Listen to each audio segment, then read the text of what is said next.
I'm Dr Karl, coming to you from the lands of the Gadigal people of the Eora Nation. I acknowledge Aboriginal and Torres Strait Islander peoples as the first Australians and traditional custodians of the lands where we live, learn and work. G'day, Dr Karl, shirtloads of science with part 2 of Dr Ollie Jay, who has pointed out to me that under some circumstances, turning a fan on in a hot environment can be bad for you. Okay, take it away. Right, Carl. So I think where we left it off was the temperature of the air is hotter than the outside of your body. We use 38. Yep. But your skin is 35. About 35. And inside your 37, but they will start going up. And by the way, the reason your skin is 35 is because it is hot, because normally when you're comfortable it's about 33. About 33 degrees Celsius. Yes, but you can lift up to about 35 by opening up some of those 100,000 kilometres of blood vessels. That's right. Okay, take it away. And then, just to clarify for any listeners that are real sticklers for these type of things, skin temperature can go higher than that, but that's not necessarily a physiological thing. It will be when you start having this extra heat that's forced into the body by a fan that will drive the skin surface temperature even hotter. And we're ignoring having a fever. That's a different thing. We're just talking about... Yeah, absolutely. So now you've got a situation where the air is hotter than your skin temperature. Yep. That's your interface temperature with the world around you. Yep. And you're using a fan. And now you're accelerating that heat gain by adding extra dry heat, predominantly via convection, into your body. That's the principle of a fan-assisted oven, or a convective oven. Cooking time when the fan is on in an oven is shorter than it is when the fan's off. That's because of this convective heating effect. You're always bringing new warm air to the outside of the chicken or soybean that you happen to be baking. Exactly. Unlike the chicken or the soybean in your fan oven, humans secrete sweat. And sweat better evaporates when you have extra airflow across the skin surface. We've got not just a temperature consideration, but also a humidity consideration now as well, because the amount of benefit that you get from extra airflow across the skin surface in terms of evaporation of sweat depends on how humid it is. So let's step back and think about the impact of humidity. When it's humid, the challenge is that your sweat can be produced and it appears on the skin surface, but it can't evaporate from the skin surface. And it must evaporate to give you that cooling effect. Oh, you mean if it's 100% humidity? Even if it's 60% relative humidity, there's a sufficient amount of water vapor in the air to really suppress that evaporative drive of sweat. Yeah. Even it allows you 60%? Oh, yeah. Well, one of the things that we often come across is actually a pretty poor understanding of what relative humidity is. So maybe it's worth just taking a couple of minutes to dive into that, if you don't mind. So the relative humidity number that we see on a weather forecast is the percentage of the air's capacity to hold water vapor that is occupied by water vapor. Right. That goes up with temperature? That goes up exponentially with temperature. Right. But what determines evaporation is the absolute humidity difference between the skin and the air. If it's 45 degrees Celsius and 30% relative humidity, the absolute humidity in that environment is pretty similar to, say, 50% humidity at a lower temperature, or 80% humidity at a lower temperature still. Lower again, And the evaporative drive under those conditions is exactly the same. So often people will see 45 degrees Celsius, 40% humidity, oh, that's dry heat. In fact, that's a lot of water vapor in the air. It really challenges the ability of sweat to evaporate. Let me just go a little bit dark here. Yes. In Victoria, when we had the big bushfires and there were 137 people killed about 10 years ago, more than that died from the heat wave. In Paris and Western Europe, we had about 100,000 people dying from a heat wave and had to store bodies in ice cream factories. And then Pakistan had this thing called their first heat dome back in 2015, and then virtually every year since then we've been having people dying in large numbers. Yeah, mind you, I'm sure it was happening before then as well. It's just it's better documented now is probably a decent comment. So these are the kind of terminal health effects of extreme heat. But upstream of that, there's a lot of morbidity, so people getting sick because of heat exposure. And even upstream of that, there's a lot of human suffering as well. And it really impacts humans' lives in a variety of profound ways, in different ways across the human lifespan. Extreme heat and hot weather is indeed a very important consideration with respect to the effects of climate change moving forward. So, well, we know climate change is real. Like the insurance company started charging more, Munich Re, back in 1973. So now we're suffering from those effects of climate change. Suppose it's 38 degrees C and 100% humidity. What's going to happen to you then? Well, you're going to die. The so-called killer zones I've been reading about becoming more frequent with climate change, which the fossil fuel companies knew about in 1982. Yeah, so this actually goes on some other work that we're doing at the University of Sydney. So that's not salvageable. If it's more than, say, 37 degrees C and 100% humidity. No, lower than that. The theoretical limit for human survival for a 6-hour exposure in an indoor environment, naked, fully heat acclimated, in the shade, is 35 degrees Celsius wet bulb temperature. I keep on hearing about this wet bulb temperature. What is that magic? In very simple ways, that means 35 degrees Celsius, 100% relative humidity. And so there's no way that the water in the sweat can evaporate off and you're not going to get no cooling. All you'll do is make sweat and dehydrate. Yeah, and remember that magical skin temperature that we were talking about? The 35. That's why it's 35 degrees Celsius, 100% relative humidity. You become an adiabatic system. Remember that word from physics, whatever it means. I think what it means, if I remember rightly, is that you're generating heat inside the body, but you can't lose any heat to the surrounding environment. 35 degrees C, 100% humidity. No dry heat loss because there's no temperature difference between the skin surface and the outside environment. And no difference in the water vapor pressure either between the skin and the environment. So no dry heat loss, no evaporative heat loss. You cook in your own body heat. Those fossil fuel companies have been so naughty. I've got some more bad news for you. For years, some great work that was done at UNSW by a guy called Steve Sherwood, a climatologist, does some great work. And they published a really profound paper back in 2010 in the Proceedings of the National Academy of Sciences. They hypothesized that there was this 35 degrees Celsius wet bulb temperature limit to human survival with a 6-hour exposure. When did they do this? 2010. Was that recent? That's right, yeah. You're kidding. So it's been used since then. What have you physiologists been doing all this time? Oh, no. Well, more recently, 2 groups have been predominantly looking at our own at the University of Sydney and my colleagues Larry Kenny at Penn State University. We're looking at that model and saying, okay, well, if you take that 35 degrees Celsius wet bulb temperature model and integrate a bit of basic human physiology, what happens to that limit? We've developed a physiologically based model which we published in Nature Communications back in 2023, which then predicts the new limit of human survivability for 6 hours of exposure due to heat stress. And what we find is when you integrate the limits of human physiology, like saying you don't have an infinite limit to the amount of sweat that you can produce. True, you'll run out. And things like that. Then what we find is actually upper wet bulb temperature limits, so the critical combinations of temperature and humidity that will be too much for the human body to survive, are actually cooler and drier than we previously thought. And what are the bad numbers now? So now we are actually validating part of that model in our climate chamber here at the University of Sydney. So with this climate chamber, we can simulate any temperature and humidity combination that's present on Earth right now, but also we can work with climate scientists to predict what the heat waves of the future are going to look like, simulate those heat waves of the future based on the decisions that we make today with respect to our carbon emissions and the trajectory that our carbon emissions will go on, move to in the future, and therefore how hot it will be, and demonstrate what the impacts of the decisions that we make today will be on our physiology right now before it's too late to make those decisions. So what we're doing now is creating different combinations of temperature and humidity that yield a 35 degrees Celsius wet bulb temperature. We're exposing human participants under careful medical supervision, of course. It's considered bad to kill a patient. Yeah, we can't get away with that, that's for sure. We expose people to these conditions and we measure how quickly they heat up, how much work their heart has to do, how dehydrated they become. Because I was reading in the article that in some cases you had to stop their work because the patients were going into what they called cardiac stress. Yeah, so that was the fan study, and we should probably return to that because we haven't quite hit the nail on the head yet, except for what the limits are.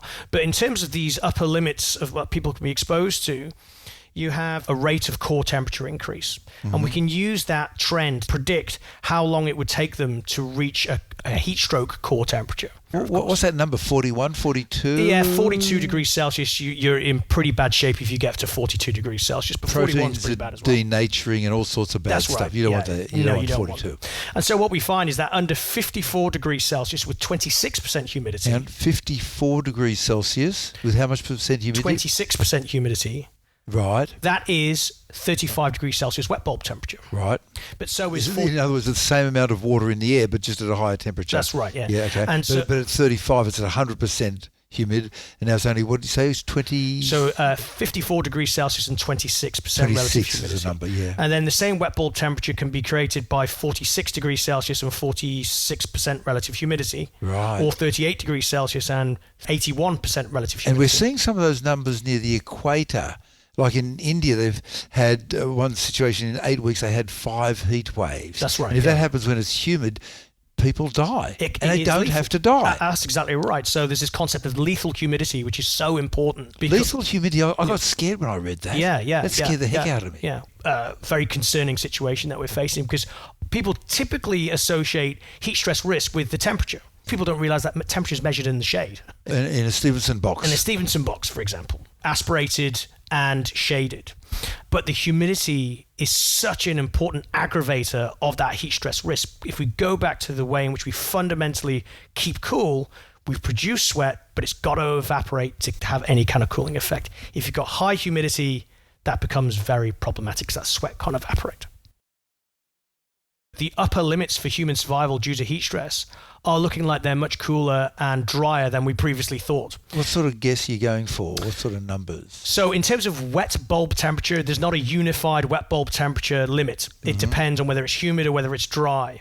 When it's very hot and dry, 6 hours, if you're exposed to 50 degrees Celsius with, say, 20% relative humidity for a 6-hour exposure, particularly if you're elderly. Yep. So over the age of 65, we have age-related decrements in the ability to sweat, which then caps your ability to have this evaporative heat loss. Yep. Those critical limits to human survival become cooler and drier still with progressive aging as well. So, so it really matters who the person is, what their physiological status is with respect to being able to thermoregulate.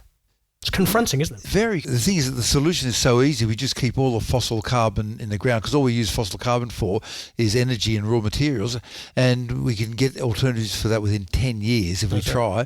And we're most of the way there now. The article I talked about lethal humidity was talking about these areas getting bigger. In some parts of the world, at certain times of year, you could not stay there and live. That's right, yeah. And one of the concerns, of course, is that as the Earth becomes warmer, becomes more humid, the challenge is going to be that certain regions may become unsurvivable at certain times of year. That's exactly. And if we think about that, the only way in which we can adapt then is through infrastructure, which is carbon intensive in itself. So, and a lot of these conditions are going to be visited upon regions of the world where there is lower and middle income countries, people on low income and being particularly vulnerable. The only solution then is for them to move. And so if we're thinking about... And become refugees. Potentially, yeah. So that is the concern moving forward. And then the downstream impacts that will have on natural resources as a catalyst for conflict, etc. So these are the things that we're really concerned about. Sydney did have the world record, I think, on the 4th of January 2020 of the hottest place on Earth on that day of 48-point-something degrees C. In Penrith. In Penrith. That's right, yeah. Was the humidity high or low on that day? It was low on that day. So it wasn't that lethal, potentially? Well, potentially, but it is lethal if you have limits in your ability to sweat. Or if you don't have aircon. Well, that's always the problem, right? If you're older and you can't sweat or you're a bit dehydrated, then you could die. But if we just go back to the original discussion point around fans. Yeah. So, fans, I remember it. So a fan, if the air temperature is above something, what's that magic number? So as the temperature gets higher, you're adding more heat via convection into the body, and therefore you need more heat loss via evaporation. Yep. And you accelerate that evaporative process. So you're still better off with a fan at 37 degrees Celsius, irrespective of the humidity. At 38 degrees Celsius, pretty much irrespective of the humidity. Let's just lock that in. So 37, 38, regardless of the humidity, you're better off with a fan than not a fan. Yeah, when I say regardless of the humidity, if it was 100% humidity, that would be no good. But in terms of the levels of humidity that occur in the natural environment, our analysis shows that you're still better off with a fan. With a fan. But eventually you get to this tipping point between where your fan is adding extra heat into the body via convection. And it's exceeding the extra heat loss that you get via evaporation. Right. That equation depends on how hot it is, how humid it is, because that drives evaporation, and also how well you can sweat. Wow. So the limit which gets harder as you get older. Which becomes harder as you get older if you're on anticholinergic medications. So if you take a type of medication for a disorder that you have that acts on the same neurotransmitter that you use to kick off that sweat production process that I mentioned earlier on, that's triggered by a neurotransmitter called acetylcholine, but some drugs are anticholinergic, which means it blocks the action of that neurotransmitter. So that would block your ability to sweat? Well, it reduces your ability to sweat. Reduce. Overall, what we find is that there are critical combinations of temperature and humidity. Now, we've now delivered that within an app called the Heat Watch app. Okay, now this is what people have to look up. So it's actually not an app, it's a web tool right now. It's a web tool, and how do they get to it? So if they go into Google and they put Heat Watch Sydney. Heat Watch Sydney. Heat Watch is one word. Heat Watch is one word. Sydney.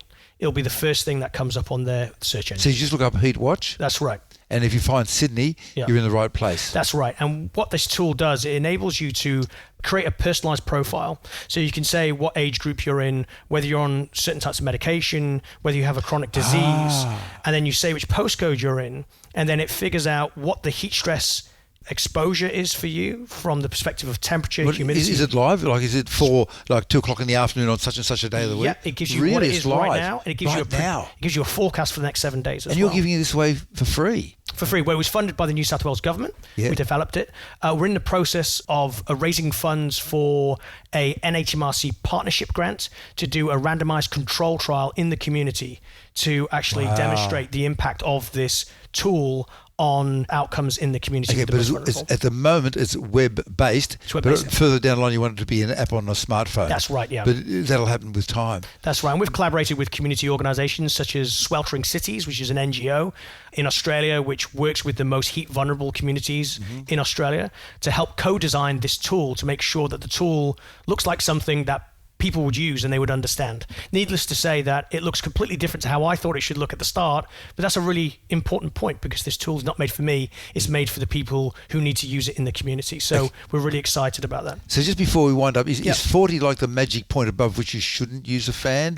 Was it more complicated? Yeah, it's a bit more complicated than that. So it is dependent on humidity, and we have that algorithm punched into our Heat Watch app, so it will automatically tell you whether you should be using a fan or not. For example, it's currently 42 degrees Celsius in the shade in Blacktown, and I looked at the Heat Watch app before I just came by today, and we're specifically telling people do not use fans because we're above that temperature humidity threshold at which it becomes detrimental. And if you don't have aircon at home, just go to a shopping centre and take a book with you and enjoy it. You can do that. So ultimately, the upper limits, if you just want to use temperature without integrating humidity, we say 37 degrees Celsius if you're elderly and are on anticholinergic medication. Okay, that's 38 degrees Celsius if you're a healthy older adult. So when I say older adult, above 65 years old. And then if you're a young healthy adult, 39 degrees Celsius. They're the magic numbers. That's right. This is so deep and we're running out of time. So how can people follow you in your fine work? So one thing is the Heat Watch website, which one day will turn into an app. And then secondly, I'm the director of the Heat and Health Research Centre in the Faculty of Medicine and Health at the University of Sydney. We have a beautiful website that you can go to find more about the work that we do in the Heat and Health Research Centre. We have 5 priority research themes, which we didn't have time to talk about today. We're doing all sorts of work looking at a way in which we can find solutions for reducing the negative impacts of extreme heat on hot weather across the human lifespan. In terms of me, I'm active on LinkedIn, so if anybody's interested in following our work, Prof Ollie, yeah, and then Jay. That's the last name. And do you take students who want to follow on in your fine work and then spread the good word? Absolutely, we have a large cohort of PhD students and postdocs that are working in our centre, and then we're always looking for bright young minds to add to our team. Oh, God, I've learned so much. I've got to look up wet bulb temperature on Wikipedia, so I've got it right in my head. Look, thank you so much, Professor Ollie Jay, for coming in Pleasure. today. Thanks so much for the invitation to join you today. Shirtloads of Science is washed, spun and aired by the University of Sydney.